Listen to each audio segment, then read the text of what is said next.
Hi అండి, మరొక వీడియోతో మీ ముందుకు వచ్చాను. మీరు బాదం పప్పును చాలాసార్లు తినుంటారు. చాలా రుచిగా ఉంటుంది, ఆరోగ్యానికి మంచి ప్రయోజనాలు కూడా ఇచ్చింది. అయితే మీరు చక్కెర బాదంని ఎప్పుడైనా తిన్నారా? చక్కెర బాదం ఏంటి అని విచిత్రంగా చూడకండి. చక్కెర బాదం అంటే ఏంటి, ఇతర పేర్లు, ప్రయోజనాలు, దాంట్లో ఉన్న పోషక విలువల గురించి, నష్టాల గురించి, మరికొన్ని విషయాల గురించి నేను మీతో షేర్ చేసుకోవాలనుకుంటున్నాను. అయితే ఆలస్యం ఎందుకు, ఒకసారి వీడియోలోకి వెళ్ళి చూద్దామా? నేను మీ కోటేశ్వరిని. Welcome to our YouTube family.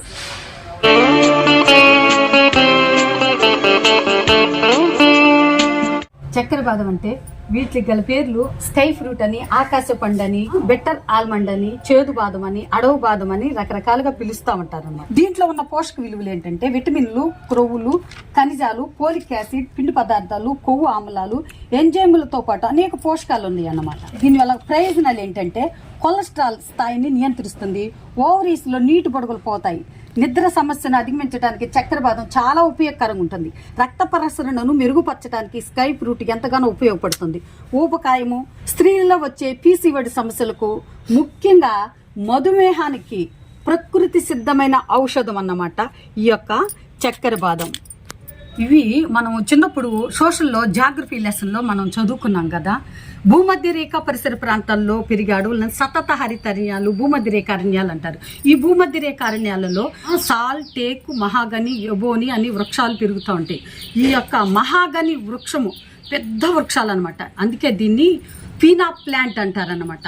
ఈ యొక్క మహాగని వృక్షాల మీద పెరిగే పండుని అడవి బాదము, స్కై ఫ్రూట్ అంటారన్నమాట. ఇవి ఎక్కువగా ఆగ్నేయాసియా దేశాలైన థాయిలాండ్, మలేషియా, బోర్నియా, సింగపూర్ ఇలాంటి దేశాల్లో ఎక్కువగా ఉంటాయి అన్నమాట. ఈ అడవి బాదంలో ఎక్కువగా సపోనిన్ అనే మూలకం ఉందన్నమాట. ఇవి మధుమేహ వ్యాధిగ్రస్తులకు చాలా మంచి చేస్తుంది. అలాగే ఈ యొక్క ఆరోగ్య నిపుణుల ప్రకారము రక్తంలోని చక్కెర స్థాయిని నియంత్రణలో ఉంచుతుందన్నమాట ఈ పండు తినటం వల్ల. అడవి బాదంని ఎలా ఉపయోగించాలంటే, మీ యొక్క చక్కెర స్థాయి 200 కంటే ఎక్కువ ఉంటేనేమో పూర్తి విత్తనాన్ని తీసుకోవాలి.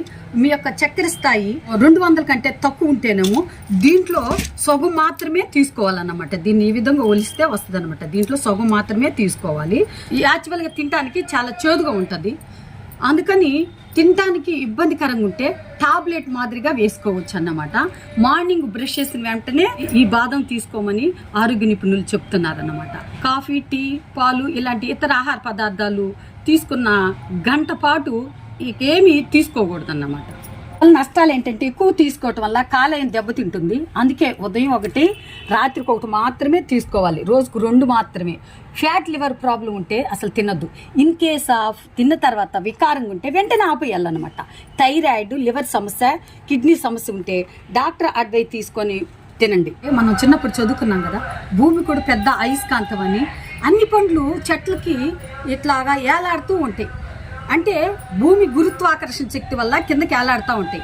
కానీ ఈ స్కై ఫ్రూట్ మాత్రము గురుత్వాకర్షణ శక్తికి వ్యతిరేకంగా ఆకాశం వైపు ఇలా చూస్తూ ఉంటాయి అన్నమాట. అందుకే వీటిల్ని స్కై ఫ్రూట్ అంటారు అనమాట. యాక్చువల్లీ వీటిల్ని 5 years బ్యాక్ మా నైబర్స్కి అందరికీ నేను పరిచయం చేశాను అనమాట. వీటిని తినటం వల్ల బెనిఫిట్ ఏంటి. ఈ వీడియో మీకు నచ్చింది కదండి, చూసిన వెంటనే లైక్ చేయండి, మీ ఫ్యామిలీ ఫ్రెండ్స్కి, మీ ఫ్రెండ్స్కి ఈ వీడియోని షేర్ చేయండి, మీ అభిప్రాయాన్ని కామెంట్ రూపంలో పెట్టండి, సబ్స్క్రైబ్ చేయటం మాత్రం మర్చిపోవద్దు. ఇలాంటి ఎన్నెన్నో informative health and beauty tips కోసము మీరు నా ఛానల్ సపోర్ట్ చేస్తారు కదా. అంతవరకు బీ విత్ యువర్ టైం.